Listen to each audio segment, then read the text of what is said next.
apparently now skincare is for kids. Shay Mitchell, actress and entrepreneur, just launched a new skincare brand last week, targeted not just for preteens, teens, no, children, like 3 and up. I honestly was so confused when I saw this online because what are we teaching children from a young age? Are we now pushing how early it starts? And in my head, that's like beauty standards and the pressure of looking a certain way as a young woman. Are we pushing that now to start even earlier? That's my worry with this.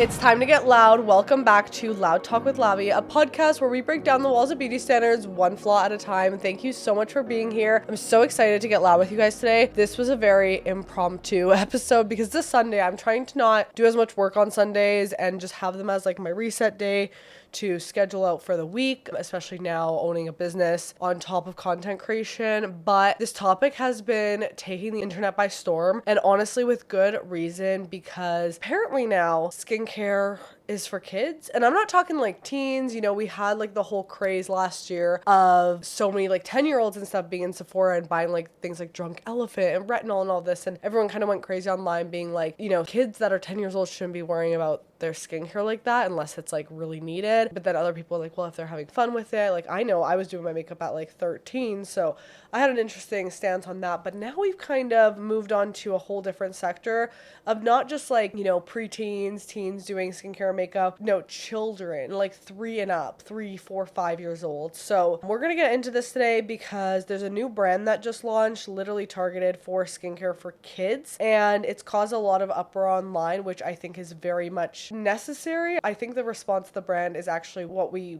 would have expected. So I want to deep dive into all of that with you guys today. It is, as I said, a Sunday. We're more cozy today. I've got some eye patches going, a little bit of self-care, but I thought, you know what, let's just record this episode for you today because I had everything fresh on my mind and I was like, let's just start recording and, you know, get my thoughts out there while they're fresh. So today's episode might step on a few toes, but it honestly needs to be said. Why do we have 3-year-olds, 4-year-olds, 5-year-olds using skincare? So recently, if you haven't been online in the beauty space, Shay Mitchell, actress and entrepreneur, just launched a new skincare brand last week, targeted not just for kids, like we're talking preteens, teens, no, children, like 3 and up. And I honestly was so confused when I saw this online because it raised a lot of really important questions in my head when I saw these photos about what are we teaching children from a young age. And, you know, looking at the brand photos, the brand is called Rini. I hope I'm pronouncing that right. And looking at the photos she even posted to her Instagram, it looks like there are a bunch of face masks and they show, you know, all the kids kind of having these fun face masks. A lot of them have like different animal prints. Like you could put a face mask on that's like dog, unicorn, panda. So 3 days ago, Shay Mitchell posted to her Instagram saying, so excited and honestly so relieved that I can finally talk about Rini. This has been 3 years in the making, inspired by my girls, their curiosity, and all the little moments that made me realize how early it starts. That was a shocking like point to me there, how early it starts, because that message right there I think is why there's so much discourse around her launching a brand for skincare for 3 years old and up, because are we now pushing how early it starts? And in my head, that's like beauty standards and the pressure of, you know, looking a certain way as a young woman. Are we pushing that now to start even earlier with this? That's my worry with this. She goes on to say, from birthday parties and face paint to wanting to do what mommy does with her face mask, it was only a matter of time. Rini isn't about beauty, it's about self-care, about teaching our kids that taking care of ourselves can be fun, gentle, and safe.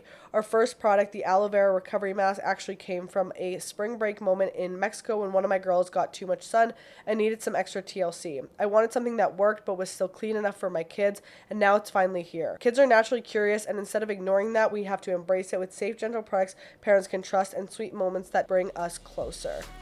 This episode is brought to you by our sponsor, 9 to 5 Skin, which also happens to be my beauty brand. And let me tell you, one of the biggest misconceptions about acne is that it is a hygiene issue. And you'd think when 80% of the world struggles with it, this would be more talked about. But the issue is the beauty industry has trained our minds into frantically buying every single product we see online with these crazy, unrealistic before and afters that tell you this one product will completely clear your skin. And not only that, it's going to take away every pore, every scar, and transform your skin in a matter of a few weeks. I don't view skincare like that. I was sick of seeing real skin not being represented, and I was like, you know what? Let me just do it myself. This is 9 to 5 Skin, where we only show real skin, real results, because skincare at the end of the day is a supplement. It should be helping your skin along the process, no matter where your skin's at in the journey. I struggle with hormonal acne, and these are products that just help me in my day-to-day, make me feel good in my skin. And before you say anything, this is not just another influencer founded brand. My name is Lavinia, and I'm a fully 100% self-funded brand. We're doing things a little bit differently over here, non-traditional, and bringing a little bit of my engineered solution to skincare, like Spray Away. It's our best calming yet hydrating mist. I wanted to pull together my experience as a content creator for the past 10 years, where I've tested out hundreds, if not thousands of products with my background in chemical engineering and business, to create a brand that doesn't make you feel like something immediately needs to be fixed. I want 9 to 5 to be that brand. When you pick up the product, you instantly feel more confident in your skin, because hating your skin into healing is not possible. We need to focus on skincare that promotes progress over perfection. Of course, we're keeping our products affordable and accessible, and from one acne-prone girly to another, remember to tell yourself something you love about your skin today and shop 9 to 5 at 9to5skin.com. Again, you can find all of our products at 9to5skin.com, and our 4-piece bundle is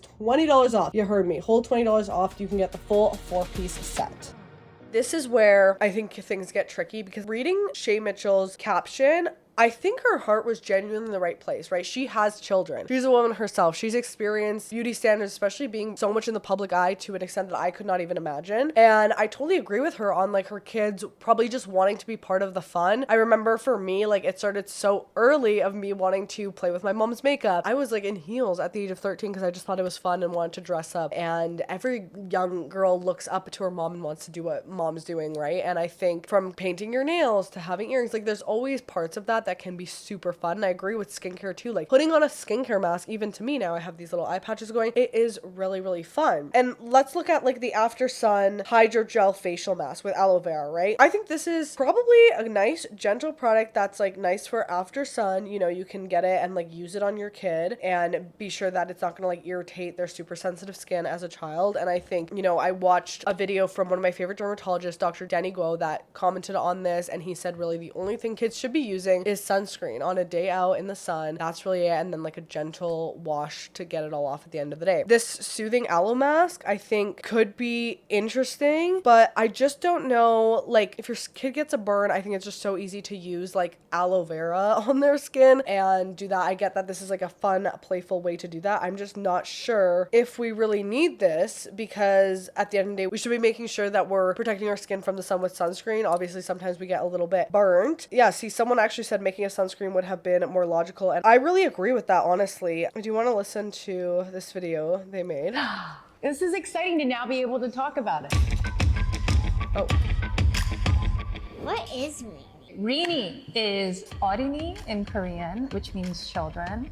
So when we first started thinking about Rini, we started looking at how can we make better products that actually parents could trust but kids want to try. And we're launching with face masks. They are always wanting to do the things that mommy's doing. And then, you know, Atlas one day was kind of like, wait, where's mine? And I tried to find her a sheet mask online, and the ingredients in these masks are crazy. They're actually shouldn't be used for kids at all. And then the same was true for all of the makeup. I'm looking at now all of the things that we eliminated from Rini products, and it kind of makes us look at our own makeup, and we're like, oh. As a brand, Rini's committing to only use mineral-based mica. You will never find plastic glitter in our products. We have a lot coming out. Yeah, and then the healing ointment, Yes. the foaming body wash, then the daily barrier cream. And it remains to be one of the best parts is whenever we get something coming in from Korea and we get to test it ourselves. Not questioning the products that they're putting on their bodies and their faces is just a lot more comforting. If you don't need the added chemicals, then why have them in?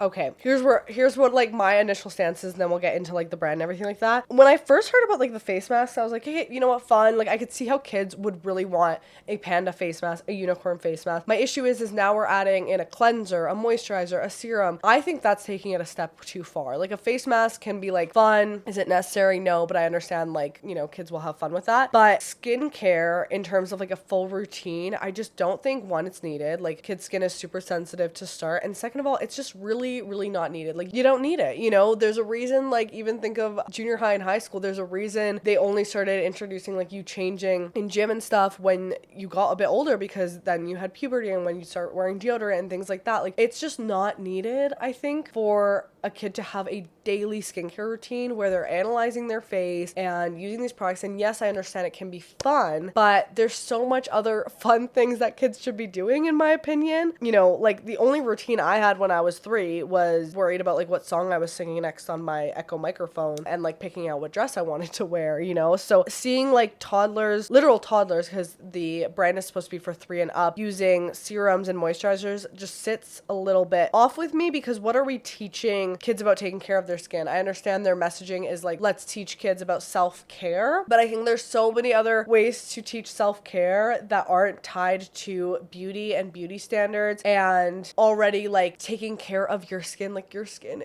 they're kids, their skin is beautiful and youthful, and, like, yes, you have to protect it in the sun and all of that, but other than that, like, a serum, moisturizer, I just don't know that it's really needed. And it's not just about, like, this celebrity brand that I'm coming at. It's like about, as a culture, we are introducing things younger and younger. And I even think about myself, like, I was introduced to makeup at the age of 13 and I loved it. Like, I absolutely loved it, and I'm thankful that my parents were, like, okay with me trying makeup out and playing around with it. But I think if I was much younger than that, like, putting on makeup every day, it does change how you see yourself, you know? And even with skincare, like, you're analyzing your face, seeing the things that are changing. And now with social media too, and we're being exposed to that even younger, as we see online, you're just comparing yourself to other people and their routines and their skin and all of that. So yes, we see that beauty standards now used to target teens, which I was part of that group, and then it was like preteens, and now we're like marketing babies, basically, which this is like what a lot of people have been having issues with. Let's watch this other video. We're very proud of the ingredients in our products. We are committed to being dermatologist tested, hypoallergenic, vegan, cruelty-free, talc-free, red dye 40-free, nut-free, dairy-free. We are free of in all our play products. Yeah, it kind of makes us look at our own makeup and we're like, ooh. So I love that they're free of all those things, but yeah, it's interesting, right? Because it puts it like at an interesting point where it's like, we obviously, if our kids want to try that out, try a face mask out, try some beauty products out, we obviously want to make sure that it's also safe for them. And I totally understand their point of like, there's maybe not a lot of out there that is completely safe for kids, but maybe that's like for a reason, you know, like, should kids be using that so early on? And I think where this gets tricky is it's not just like a marketing issue of like, now we're trying to sell to kids, but it's also like, where are we starting to introduce to kids what they need to fix about their skin? And how is that going to play into the confidence they have? Because I think as kids, like, kids are naturally confident, right? Like, kids don't know any, like, they don't have insecurities. They don't have things they're insecure about or self-conscious about, because they're just confident because they haven't been like exposed yet to the pressures of the world. And I've talked about this in a separate episode about how insecurities have all like come about and surfaced because of what other people have said about us or what we've seen online or in person, right? Like, you were never insecure about your skin until you stepped out into the world, became conscious, and realized, oh, I look different than this person, or oh, like, my body looks different, or this looks different, or, you know, in school and growing up. But when you're that young, when you're 3 years old, like, you're not thinking that. That's the last thing on your mind. So are we introducing that earlier than needed? And that's the big worry. I did want to bring up a few Bible verses that I think are important in this time. I think this is not only important of us thinking, you know, kids shouldn't be worrying about this. Kids shouldn't be worrying about their beauty this early. And I think this is an amazing reflection point for even us as adults, or if you're listening to this as a teenager too, because it's like, if we want to protect children so much from seeing themselves in a bad light or, you know, raising insecurity in them, we should also be thinking about our inner child, right? Like, think back to little you. Would you tell little you, like, you're not good enough, your skin doesn't look good enough, oh, like, your body doesn't look good enough? No, you would never talk to yourself like that. And I think that's such an important learning lesson that we can take out of this. And there's a couple Bible verses that I want to bring up with you guys today that really speak to this, and I just think they're so beautiful. And even if you're not religious, this can really just bring you back to remembering that you are beautifully made. You know, you are beautifully made, and sometimes we get in our heads about these insecurities or comparing ourselves online, and we have to really reel it back in. So Psalm 139:14 reads, I praise you because I am fearfully and wonderfully made. Your works are wonderful, and I know that I am full well. Wow. So this doesn't just come with any age limit, right? Like even at 3 years old, your skin, your body, your features, all of your imperfections are all wonderful in God's eyes. And you have to remember that you are beautifully made in that. And that doesn't go away as you age, as your skin, gets imperfections or fine lines or sunspots. Like that's part of living. How beautiful is that that's part of living? Obviously we want to protect our skin from like sunburn and all of that using sunscreen and products where we can, but fine lines. But when I see people online like so upset about crow's feet or smile lines or dark spots and scars, I'm like, that's part of your story. That's your skin story. And like it shows that, or like gray hair or whatever it is, that's literally your body kind of writing your life story on itself and showing like I've lived. And how beautiful is that, So if we're pushing these beauty routines too early, right? Obviously we want to take care of our skin, but I think this is where skincare gets a bit tricky at any age, because it's like, where's that line of I want to take care of my skin and I want to reverse aging, right? Or like stop aging. That's impossible. And even these words that are thrown out there of like aging gracefully and this and this and this, I think we need to just start viewing skincare as what it is, which is a supplement to protect the skin and to help it in any healing process. And it is self-care, but also when does it cross the line of being, oh, I need to be doing this because I want to look a certain way, or I need to age gracefully, or I need to make sure I'm not aging, which aging is such a privilege and we need to remember that. And even with my brand 9 to 5, I really wanted to change how skincare is viewed from not this thing that's trying to fix yourself, but just something that's supporting your skin in the process. Speaking of, I'm gonna rehydrate here. This is Spray Away, our antibacterial hydrating facial spray. Also, if you're listening on audio, love you guys, but definitely check out the YouTube version because we do post that and it just feels a little more like we're hanging out that way. And I've done a full episode on the beauty industry in general and how the beauty industry is literally profiting off of your insecurity, profiting off of telling you what you need to fix, what you need to buy to look a certain way, to fit a mold that, society's constructed. And it knows that insecurity is profitable. No one's going to buy products that are telling them that they're perfect just the way they are, because what's the point of buying that product? And, maybe me launching a brand like that is going to be tricky and hard for me because I'm not selling off of insecurity, and I'm really trying not to do that and go against that. But we see that that's what's most profitable. You show how a product instantly smooths and corrects and blurs. People are going to buy that because we are so desperate to find that fix, that quick fix for our skin, because that's what we're told we need. And now are we trying to convince, a 5-year-old that they also need a skincare product? And then this becomes, they start this routine at 5 and now they're already in that system almost where they're just stuck in that, okay, I need to buy more and more to fix myself for the next 50 years. I don't know. I don't think children need correction. I think they need confidence. And I think, a face mask can, be fun and playful, but are we now taking it too far by introducing kids to a full line of skincare? I think that's where I kind of stand. I'm not too mad about the face mask necessarily.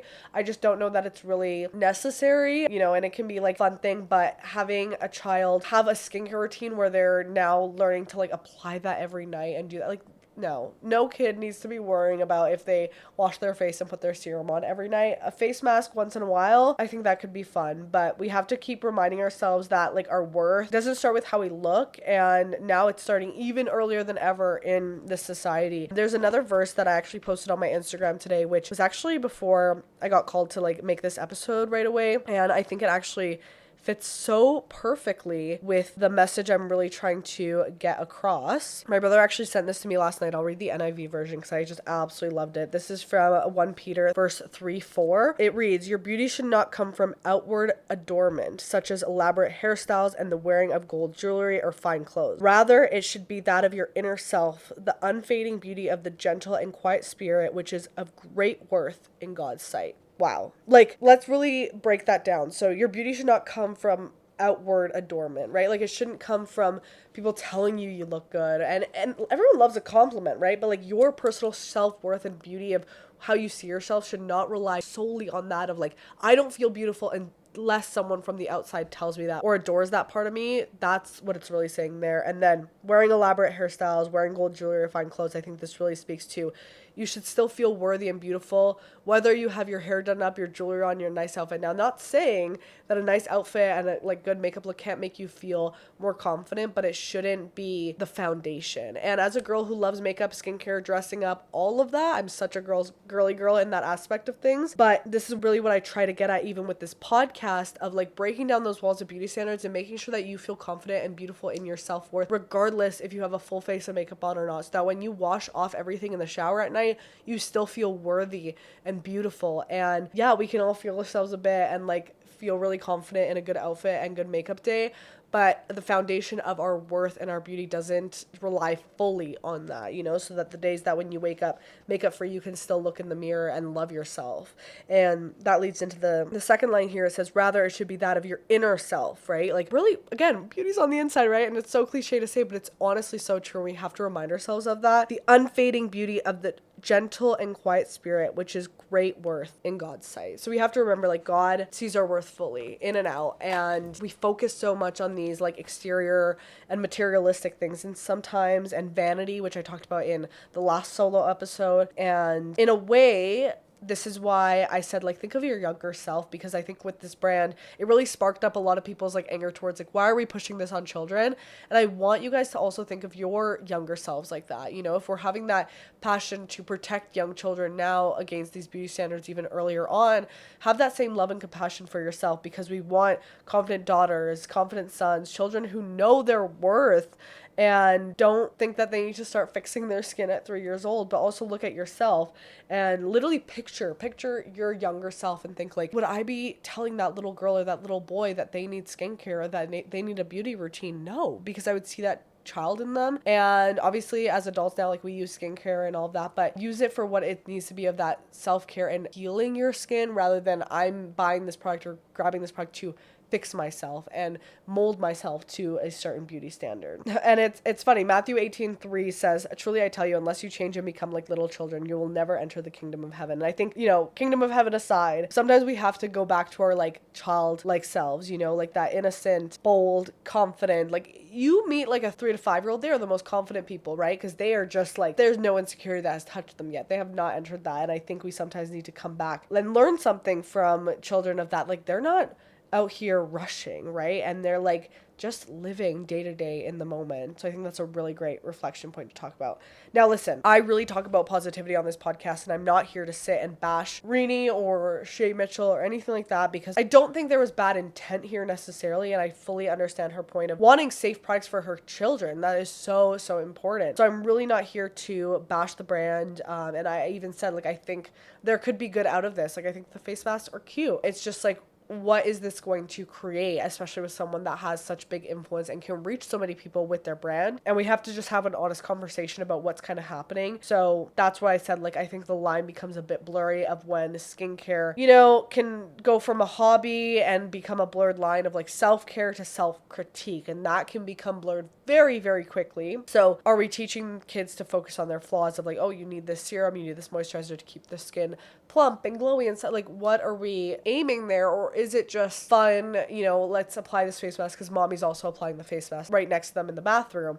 But are we controlling that? You know, like, how do we control that to make sure that it remains just fun when we can barely do that ourselves as adults, right? So I think our kids don't need like anti-aging skincare. Obviously, they need like anti-comparison and being taught and instilled within them that they are perfect and made beautiful, and the truth that they are fearfully and wonderfully made. Now, obviously the brand has received a lot of backlash online, and I think people are really just confused. You know, a lot of people are saying this is weird, let kids be kids, like, why is this needed? A lot of people though even said, like, I'm so excited for this, I love teaching my kids hygiene, and my daughter loves mirror play, and she'll be so obsessed. Someone else said, happy my niece and nephews can play with something thoughtful instead of Amazon makeup for kids. God knows what's in that. And then on the other side, let children be children. This is insane. This is sickening. Like, people are very, I think, divided. One mom commented, I struggle to find the right words to articulate how disappointing and dystopian this is. Someone said, how are we supposed to raise our girls differently when we're selling 3-year-old a face mask? Yeah, people are very, very divided, but I think a lot of people are more disturbed by it all, just thinking, you know, why is this needed? A lot of people were upset that in the face mask photos featuring the animal mask, they only had little girl models, and people are like, again, we're pressuring little girls on this, and they did have some photos with some little boys too, but I see why people are upset, and I think very much so. So I think the overall remarks and my thoughts as well is I think this causes a really dangerous path of marketing beauty trends to really, really young kids. And as I said, we're not talking like preteens, we're talking toddlers at the earliest, and that can just start that pressure of comparison and focusing on your flaws so much early on, which I think has caused so much like pain for teens and adults. So why are we putting that on kids even earlier, right? I think we just have to remember from this episode, let kids be kids, let their faces stay unfiltered, not needing like different skincare products and us telling them like what they need, and that beauty doesn't start in a bottle, doesn't start in a serum or a sheet mask. Like, I think teaching kids that they don't need a sheet mask or a serum to feel more beautiful, and that they are just so beautiful themselves, because that will come. The sheet mask and the skincare and the beauty products, they will discover that at some point in their life anyways and be using it anyways, like we all have. So start it later. Like, there's no need to rush into it, right? And we just have to remind ourselves that our voices do matter in that, and we have to like not only protect the younger generation from those beauty standards that are creeping up on us earlier and earlier in society, but also think of our younger selves and making sure that we talk to ourselves in a way of seeing that inner child. So if this episode kind of hit home for you as a parent or teen or just another girl in her 20s, I don't know. I don't have kids yet, but like I just always view how I would have perceived that growing up, you know? And yes, I love beauty and all of that, but I also see the damage of like being in the beauty space so early on too. And I'm so happy that I was able to like come out of it confident, but there was a lot of times where I thought I wasn't good enough, or I looked in the mirror and thought I needed lip filler, I needed this and this, like from an age of like 15. So putting that on children even younger, I just think is a very slippery slope. So anyways, to close this off, you know, I really hope you guys enjoyed this episode. I hope you took a positive note out of it. I'm not here to bash any brand. I'm really here to break down the walls of beauty standards one flaw at a time, and I thought this was a very important issue that I wanted to discuss with all of you today. If you enjoyed this video or the audio version, make sure to let me know on Instagram or TikTok or in the YouTube comments. Share it with a friend, a parent, or anyone who you think that might enjoy this as well. I love you guys. Remember to tell yourself something you love about your skin today, and tune in to Loud Talk with Lavi every single Monday morning at 7 a.m. MST. That is it for this episode. I love you. Remember to tell yourself something you love about your skin today. Continue breaking down those walls of beauty standards one flaw at a time. Remember that you can only focus on progress over perfection and heal with love and not hate. And you'll hear from me in the next episode of Loud Talk with Lavi. Bye, everyone.